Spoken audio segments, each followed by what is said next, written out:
बयस हाराहारी ए संबंधी अनेक प्रश्न आम समाधान करछंती। तेबे ए प्रश्नटी टिके भिन्न अछि। प्रश्नटी पढ़िबा एवं समाधान करबा। जदि आपण समाधान करि परिबे वीडियो को किछ समय रोकंतु एवं समाधान भी करंतु। देखिबा कोन रहिछि।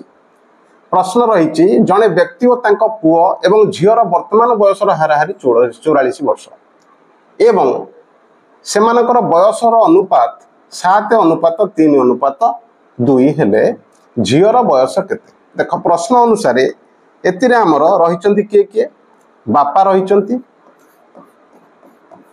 पुओ रहिछि एवं झियो रहिछि। बुझिला ना नै। एवं कोन दिया जाइछि ए तीन जनकर हाराहारी बयस रहिछि 44 वर्ष। जदि तीन जनकर हाराहारी बयस 44 वर्ष हुए तेबे मोट बयस केते हबो तीन जनकर मिसी गुणी दबा 3 आमे गुणी देले पाइबा केते 3 × 12 2 3 × 12 1 13। तेबे मोट उपरे तीन जनकर बयस मिसी कि 132 वर्ष। बुझिला ना नै। तापर कोन दिया जाइछि प्रश्न प्रश्न रे हमकु समाधान करिवार अछि कोन जे जदि सेमानकर बयसर अनुपात 7:3:2 हुए ये हेगला 7:3:2 हुए तेबे झियर बयस केते। देखो 7:3:2 अर्थ कोन बापार बयस हला 7 भाग पुअर बयस हला 3 भाग एवं झियर बयस हला 2 भाग बोली हमें मानि नबा। बुझिला ना नै।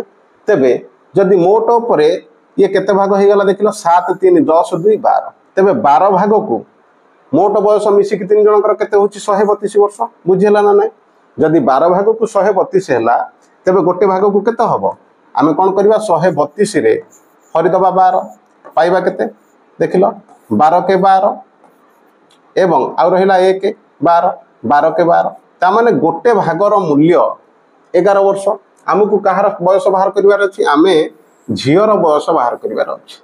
तबे झियर बयस केते भाग झियर बयस हला 2 भाग गोटे भाग को आमे पाइचंती केते गोटे भाग को पाइचंती आमे 11 तबे 2 भाग को केते हबो 11 रे आमे केवल 2 गुणी दबा केते हबो 22।